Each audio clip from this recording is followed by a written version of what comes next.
Earlier this month, in a surprising show of bipartisan agreement, almost all House Republicans, Democrats, to table an effort by Representative Marjorie Taylor Greene of Georgia to oust Speaker Mike Johnson. The final tally was 359 to 43, with 7 members voting present and 21 not voting. The majority of both parties, 163 Democrats and 193 Republicans, voted to quash the challenge to Johnson's leadership. Only 11 GOP members, including Greene and notable conservatives like Representative Thomas Macy of Kentucky, Warren Davidson of Ohio, and Chip Roy of Texas, opposed tabling the move, as did 32 Democrats. Despite this decisive outcome, Speaker Johnson's tenure remains uncertain as skepticism from the conservative wing of his party intensifies. Johnson, who has held the role since a surprise victory last October, faces mounting criticism over his handling of government funding fights, government surveillance powers, and new Ukraine aid.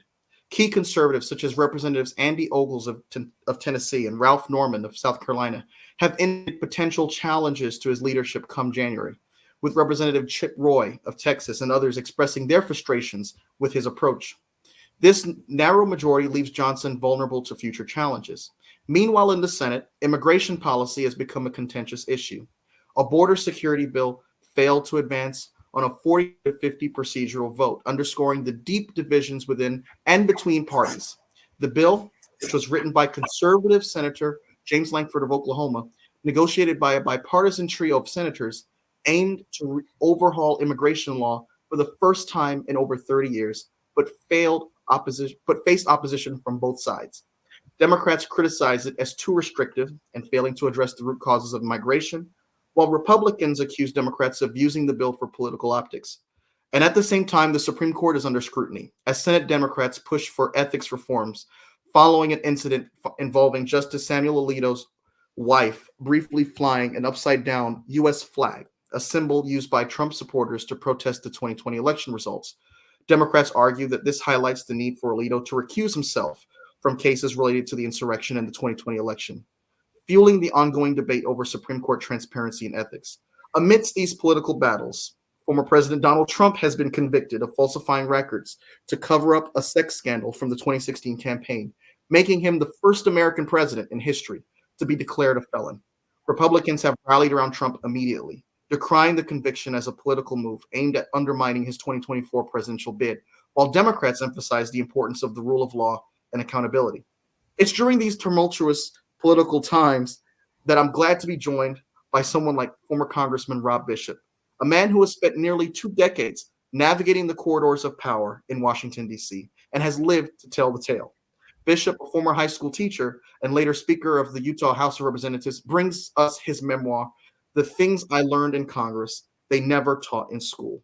This book is a journey from the classroom to the Capitol building, offering a rare glimpse into the real workings of Congress, far beyond what the textbooks cover. In his book, Bishop takes us back to the very foundation of our nation, reminding us of John Adams' poignant words: "The Constitution was intended for a moral and religious people." He delves into the heart of what makes the American experiment unique, drawing parallels between the revolutionary spirit of our founding fathers and the modern-day discontent many feel with our government. With humor and candidness, Bishop reveals the eccentricities and the Byzantine operations of Congress, sharing anecdotes that are both enlightening and entertaining. From Henry Hyde's quip about the House and Senate to the poignant tale of a Russian journalist's awe at sitting in the speaker's chair, this conversation promises to be a thought-provoking exploration of American democracy and its future. Former Congressman Bishop, thank you for being a part of the Political Mic.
Congressman Bishop, for being a part of the political mic. So, Congressman, in 2010, you were tasked with the job of helping to redraft House rules. You said in your book that your mandate was to propose systemic change.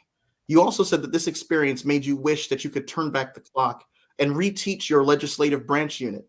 Why did this experience make you want to reteach your legislative branch unit? Well, as you mentioned, I taught public school for 28 years, and it was high school. The last uh, decade was all AP government. And I had been 8 or 16 years in the Utah legislature as Speaker of the House. So when I went back there, I thought, no problem. I got this covered. I know what I'm going to be experiencing. What I found out is the things that were written in the textbooks that I had been reading and been testing my kids on were not the same things I was experiencing in Washington. And I felt almost compelled to start writing down the experiences I had as the things I wished I'd had when I was teaching. So there would be the stories I could throw out at kids, the readings I could give kids to have a better understanding of what was really happening. Actually, now I am teaching a class at Utah State on the college level. I'm still using this stuff for those college level kids at the same time because there's a disconnect. Not intentional, not malicious, but there is by the time most textbooks have gone through the process of being approved for use in schools, they are dated. And one year, for example, the AP question, the mandatory question, was on discharge petitions. It's a concept that went back through to the time of Newt Gingrich. There was a good question. I guess it was a good test. But the issue is, in the 20 years I was there, I never saw a discharge petition used because today it has evolved from something that was intended to have rank and file members have more say into something now that is simply a PR battle. If you're in the minority, you sign as many of those as you can to try and embarrass the majority. If they're in the majority, you don't do it on pain of penalty for whatever will happen to you in your future. You just don't sign those types of things. I'm sorry. No worries. That happens. This this was a fascinating read. I thoroughly enjoyed it. And one of the things that you do is that you pull back. I'm here. Okay. Yeah, one of the things that you do is that you provide basically a history lesson on American history for those who may not be familiar with the intentions behind creating some of the institutions that we are enjoying today, the stalwarts of democracy. And I wanted to ask you specifically about any surprises that you've learned in the course of writing this book that you were surprised to learn. Sometimes we make giants out of these founding fathers and we detach them so much from the present day that we feel as if they wouldn't have an answer to some of the issues that we're facing today in the 21st century. Did you see any surprises as you were covering early American colonial history that you had to just drop everything and incorporate that into what you wish you had learned when you went to Congress? Surprises, no, except the emphasis on where government is important to me was very clear. I've always tell kids now that the greatest of our founding fathers was Sir Isaac Newton, who never came over here, and he died a half century before the revolution actually started. But it was Newton who came up with the law of physics that for every action, there's an equal and opposite reaction. That is actually the essence of what the founders were trying to get when they established the Constitution and our system of government. And if kids don't understand that it is important that there always be that opposition, and that the result of that opposition will be guaranteeing individual rights and liberties, not group rights, but individual rights and liberties, that was their goal. Madison called it parchment barriers. It is impossible to write a law to make everyone be good. So they said we have to structure government to do that, to try and force that, so there is going to be competing battles.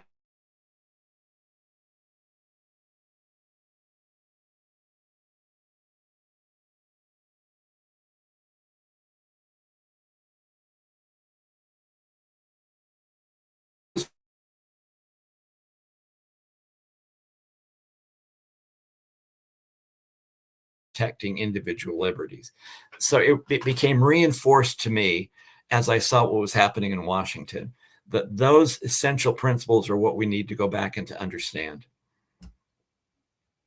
So you draw parallels between the Revolutionary War's fight against an autocratic leader and modern Americans feeling estranged from the seat of power. How do you see these historical contexts informing our current political climate? Not well enough. In fact, that's one of the reasons why when we go through like the Declaration of Independence, it was a statement of things they thought were wrong and they wanted to prohibit happening again. But we still do that. The one phrase in there about the king's men who were sent over in swarms to eat of the substance and sustenance of the Americans, we still have that today with a lot of agencies who then send out federal agency employees who make rules and regulations, whether they benefit kids or not. One of the biggest problems I had, or the most time-consuming part, was trying to defend my constituents that I thought were being abused by the agency representatives that were functioning as part of the executive branch. And that's because we lost that clever connection of why there has to be a trade-off and balance of power. And we started forgetting the fact that it was important that there be that kind of checks and balances horizontally as well as vertically between the states and the national government. If we could do that and go back to that, we would be better again. I think I put the one story in there about the lady I met who was working for the German Foreign Ministry, who was born in East Germany, preteen when the wall came down. She and her mother went over to West Berlin for the first time and were just amazed at all the stuff that was there in West Berlin. She walked down an aisle and there were 6 different kinds of sugar, brands of sugar. And then in her typical command economy mindset that was the old Soviet system, her second thought was, why do we need to have 6 brands of sugar? Wouldn't one suffice? Because in East Germany, you either had sugar or no sugar, and it was usually no sugar. We have to realize what the entrepreneurial world has found out, and the government world has not, that people need choices, and that indeed you need 6 kinds of sugar to guarantee you'll have 1 kind of sugar, and that it is not necessarily what is there, it's the ability of having choices. So to me, the idea of federalism is letting people choose the kinds of local government they want without having it being superimposed on them. And federalism means more people get more of what they want more of the time. And that's what I'm talking about. That means the agencies are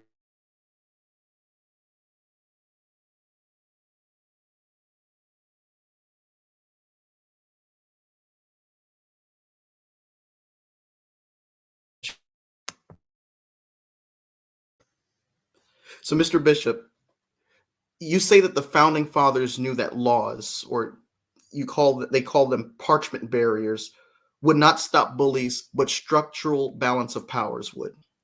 You said that in your book, that the founding fathers knew that laws would not stop bullies, but that structural balance of powers would. You say that most classes and texts glass over the significance of the structure, and that sadly, so did members of Congress. Who specifically were you referring to, being that you were in Congress fairly recently? And who are the bullies that you also are referring to in that statement? Well, I think the let me skip on the bullies. That's a little bit too close to home. And I actually think there are more bullies right now in Congress than they were when I was there. However, I found that people would give lip service to the idea of federalism and letting people have choices unless they found there was a government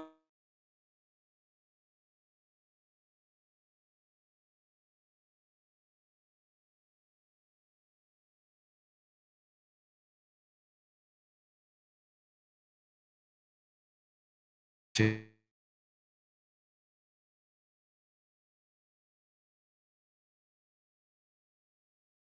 needed to be part of No Child Left Behind. Now, there's nothing wrong with physical education. I think it's a wonderful program to have in there. I think when you were teaching school, you saw the benefits of that kind of a program that was there. But the issue is, it is not Congress that should be mandating that to the schools. Even if you want to have a good physical education program, you got to let the PE teachers at the local level come up with it if it's going to work at all. Congress is not a school board. And that was one of the problems I found is that oftentimes people say, yeah, we got to let fewer decisions being made in Washington until somebody saw, even if they were good people and and their heart was right, somebody saw something they thought they could force down and force on the country, and then all of a sudden you throw the ideas under the bus. You've got to be willing, if you truly believe in balance of power, the idea of federalism, that some people are going to make bad choices.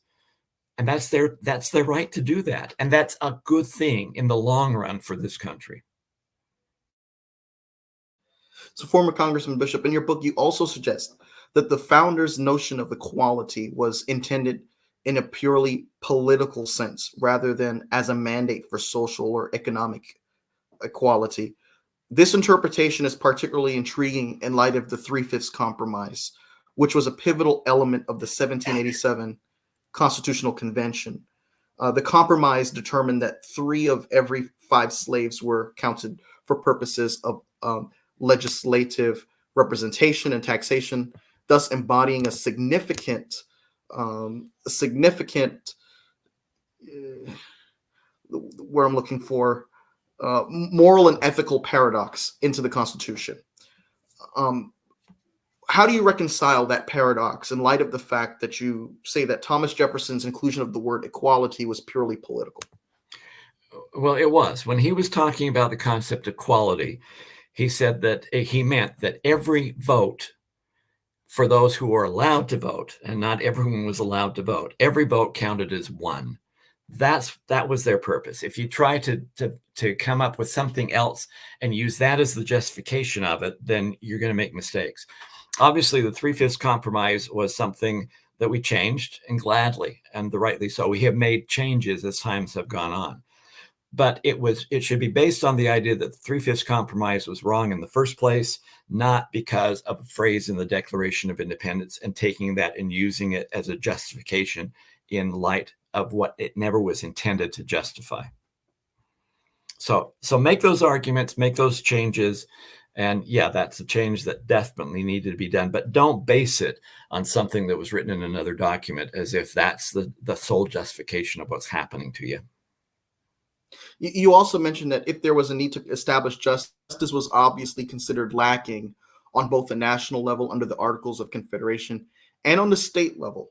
You say that the framers hoped to curb the excesses of some of the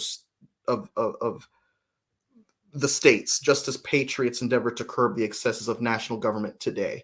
Could you elaborate on that? Politics that was taking place at that time, as they saw problems they were trying to. Madison actually wanted to give more power to the national government to impose its will on state legislatures. That didn't work. Thank heavens, that didn't work. But it was there at the same time.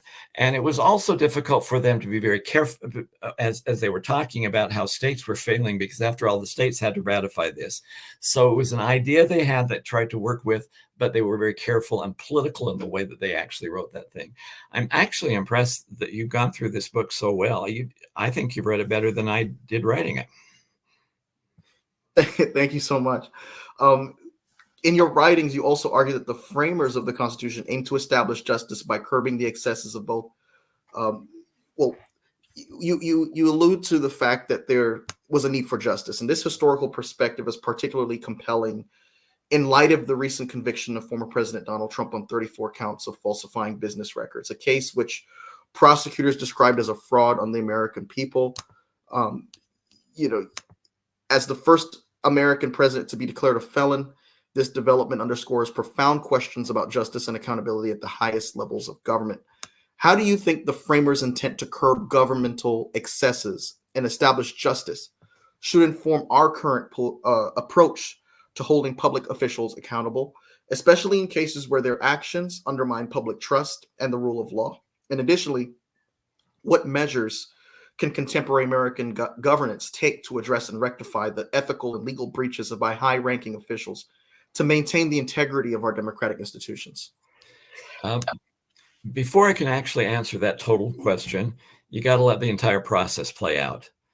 And whether this was rose to the level of a Class E felony or not, or should have been a misdemeanor, that still is going to be determined, and that's going to be determined by another level of justice at some place in here. What we need to realize is what is hopeful is that the way to mandate and make sure that the elected officials are accountable, and that they actually, or moral is for the electorate to make sure they are trying to review the individual candidates and try and look beyond the rhetoric that comes through with this political campaigning. I mean, we're going through that same thing right now as I'm listening to everyone telling me exactly what they're going to do, and I scream out like saying, "How are you going to do that?" That is the responsibility of those people who are electing, and to make sure that they do a deep dive into the individual to make sure the individual does understand what he or she is saying about government and about their philosophy of government. And I don't think it can be superimposed from the outside, certainly not from another branch of government can it be superimposed. You also dive into certain rebellions like Shays Rebellion and the Whiskey Rebellion. And you talk about how those events underscored the need for a stable national government and the importance of ensuring domestic tranquility. You highlight how the prompt actions by leaders like Washington and Adams were crucial in addressing these insurrections and maintaining order. In light of this historical context, how do you view the recent events surrounding January the 6th, where former President Trump referred to the rioters as, he constantly refers to them as patriots. He promises to provide pardons for many of them. Prominent Republicans have softened their criticism of the insurrection, and a significant portion of the Republican base still questions the legitimacy of the last presidential election, 2020. What lessons can be drawn from the early actions of Washington and Adams in dealing with insurrections to inform our current approach to political and civil unrest? Well, keep making sure that that history approach is designed to make sure it deals with history and doesn't go outside of the realities of what you can do. What the Shays Rebellion did and the other rebellions that were going on there is spur the members to actually take action to do something. So it was a motivational factor. It wasn't the primary reason. It was the motivational factor, and how both Washington and John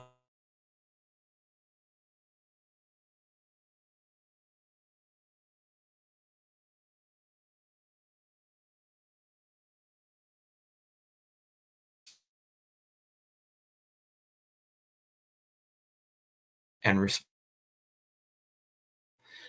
that's how we need to take a look at all these other actions and to make sure that we are doing them in the narrow view of which they have to be viewed at that time. So I once again, it's so easy to take anything that takes place and try to expand it to what you want to fit into as a political role or a political goal. We should not do that. They should be judged as carefully as we can to the limits of why they are there and what the purpose was. So if you're doing anything about January 6th, make sure that we are doing it with the limitations of what the definition of law means, and that how that limitation to take place, and then do it with the kind of charity that Adams and Washington showed when they were dealing with those people that had the Whiskey Rebellion in the first place, and it was the one against the French naval war that John Adams showed his personal magnanimity.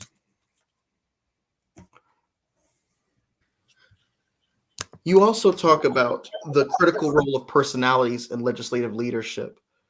And given the fact that we're in a situation where we're in a polarized environment, we've got personalities like Trump dominating the political atmosphere in Republican politics. How can current leaders manage such a strong personality while fostering unity and effective governance within the party?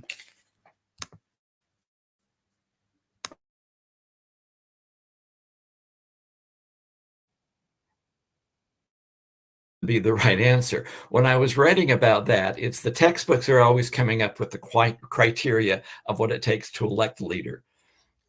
Sometimes those criteria just don't face the reality.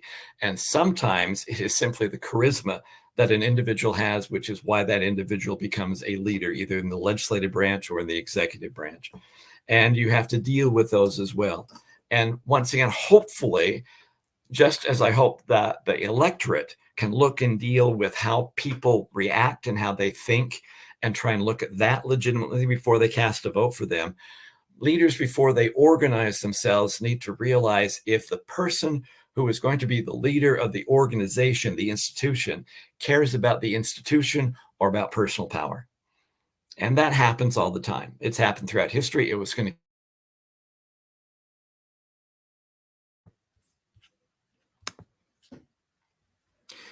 You discuss how figures like Alexander Hamilton and Albert Gallatin overshadowed early speakers of the House, but were not allowed on the House floor.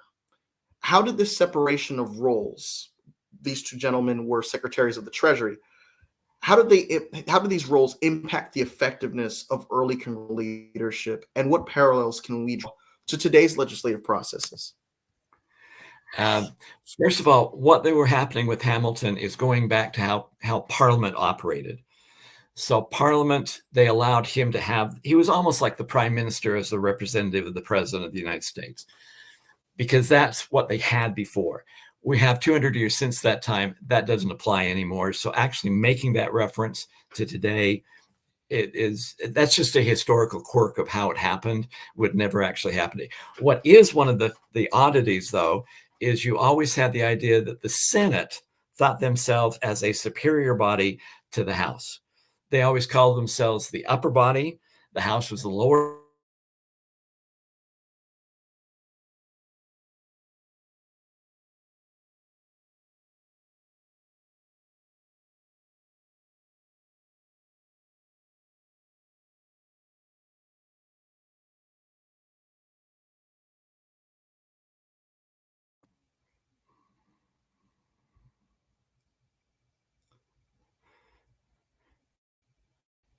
And I hope I'm not cutting off too soon in all of these answers with you. I hope it's getting through to you.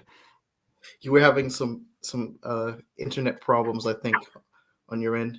Um, but you also talk about the roles of the whip and conference chair evolving significantly over time. What do you see as the most critical changes in these roles, and how have they impacted party cohesion and legislative strategy in Congress? Um, they have changed over time. The biggest problem is that we have technology that makes the role of the whip almost redundant or non-essential. Unfortunately, that also means that people don't have the kind of interpersonal relationship they used to have. The biggest problem I find out that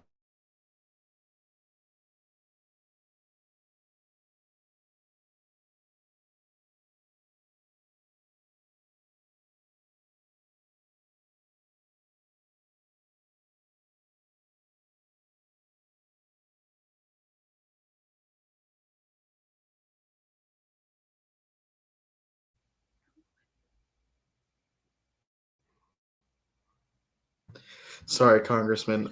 So we're having a lot of difficulties, and I hope I can possibly reschedule soon so we can have a smoother discussion. But I'll cut it short in righteousness, and I'll just ask my last question, being that I think you have an event coming up. Um, Congressman, you've also discussed your experience coming up in Utah politics. You discussed specifically in Chapter 7 your experience uh, rising to the leadership position of Speaker of the House for the state. Could you elaborate on your trajectory in politics in Utah representatives and what it taught you and how it prepared you or maybe ill prepared you for the beast that was Capitol Hill?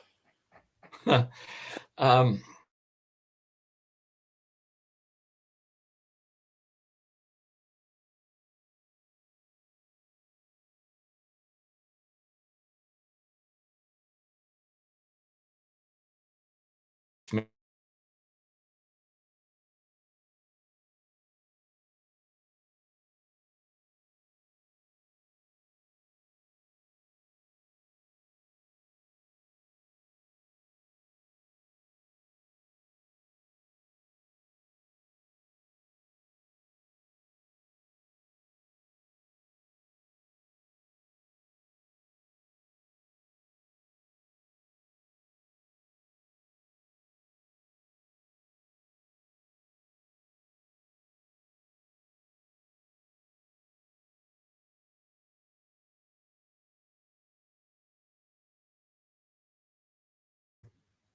Well, ladies and gentlemen, if you've tuned in, I just want to apologize personally for the technical issues that we've been experiencing tonight. Um, you know, you Sorry about that, Congressman. I think there's an internet disconnect on your end. But There, what do you say? there may be. If Can we you reset? want to try this again at some time, maybe I should try and use my phone instead of this laptop and see if it's. I've never used this.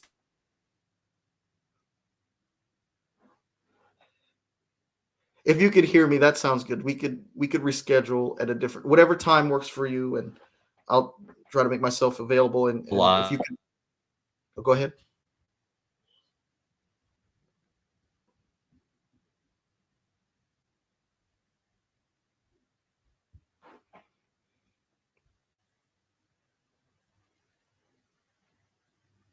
Or just use it by phone.